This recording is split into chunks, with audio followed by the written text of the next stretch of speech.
Dans la dernière chronique de la JL, on faisait le point sur les nommés remettants et remettantes LBT. Aujourd'hui, Rachel, on veut évidemment savoir si les personnes lesbiennes, bi et trans l'ont emporté.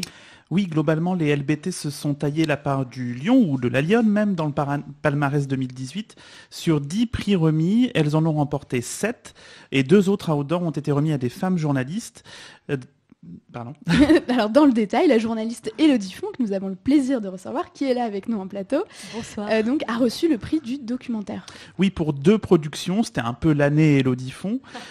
Évidemment, la JL a récompensé Coming Guide, formidable récit de son coming out lesbien à elle-même. Vous ne pouvez pas être passé à côté sur Arte Radio. Et puis aussi pour sa série sur la PMA dans Chic Magazine. En cette année, on l'espère, de l'ouverture de la PMA à toutes les femmes, nous ne pouvions évidemment pas passer à côté. Mardi soir, Élodie Font avait un message pour celles et ceux qui s'opposent à cette avancée.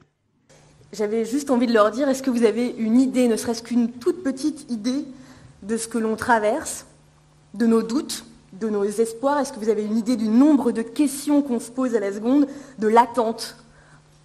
L'attente dans la PMA, la solitude, les noms de gynéco qu'on se refile sous le manteau, les incompréhensions aussi entre nous dans les couples, de la sensation de devoir se justifier en permanence. Mais de quoi en fait?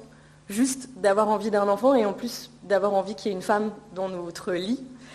Et vous savez, en fait, la pression, on se la met bien assez toute seule. Donc ce serait chouette que vous nous aidiez, vous les politiques, puisqu'il y a eu des politiques qui se sont succédés ici, que vous nous aidiez et que la PMA, enfin, puisse être un droit aussi pour les femmes homosexuelles en France et pour les femmes célibataires. Et Rachel, donc, il y a eu un autre moment PMA avec Camille Cotin. Oui, l'inoubliable Andrea de 10% remettait le prix de la création artistique. Elle en a profité pour s'excuser à demi-mot mais non sans humour des fréquentations, disons parfois décevantes, de son personnage lesbien. Il semble que les aventures d'Andrea aient accroché aussi les enfants, parce qu'il m'a été rapporté que dans les cours d'école, les CM2 débriefaient le jeudi matin, parce que c'est diffusé le mercredi, et disaient qu'ils étaient vraiment trop dégoûtés qu'elle se tape n'importe qui, alors que la belle Colette lui proposait de fonder une famille. Donc peut-être qu'Andrea a influencé la jeune génération à militer pour la PMA, et ça c'est bien, voilà. Alors la JL remettait aussi un prix de l'athlète out de l'année qui est allé à Marinette Pichon, ancienne capitaine de l'équipe de France féminine de football. MX Cordelia a remporté le outdoor de la chaîne YouTube, autre nouveauté de l'année. Dans la catégorie dessin engagé, c'est Muriel Douru, autrice notamment de Beyond the Lipstick, qui a été récompensée. L'activiste aussi pour les droits des personnes trans, Giovanna Rincon, a elle remporté le outdoor du coup de gueule. Et c'est le journal espagnol El País pour sa vidéo 26 lesbiennes font face à l'occasion de la journée de la visibilité lesbienne qui a été récompensée au titre de la presse étrangère. Alors c'est un peu long mais il nous paraissait important de citer tous les LBT vainqueurs. Le seul prix remis grâce à un vote du public, celui de la personnalité LGBT de l'année, va à l'acteur trans d'un personnage trans dans Plus belle la vie, Jonas Ben Hamed. On l'écoute parler de l'importance de ce prix pour les plus jeunes pas encore out ou en questionnement.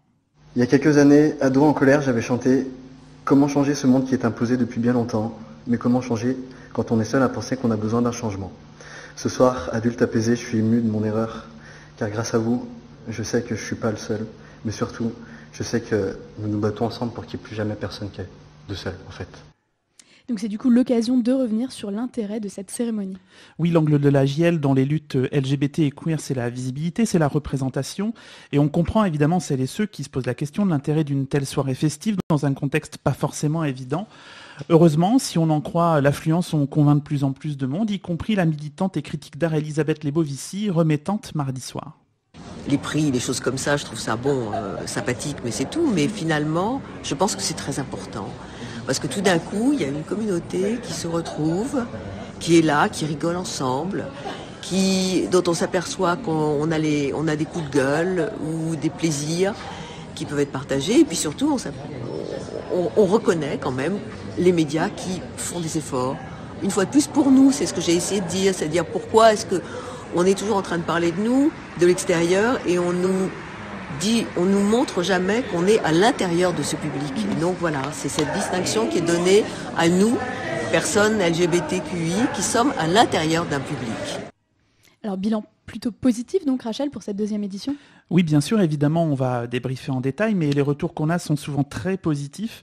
Je crois que toutes les personnes présentes ont passé une bonne soirée, une agréable soirée mardi soir, une soirée drôle, très émouvante, très politique. On n'a évidemment pas pu tout passer, mais les discours du BAM ou plus étonnants de Jacques Toubon, le défenseur des droits, ont marqué la soirée.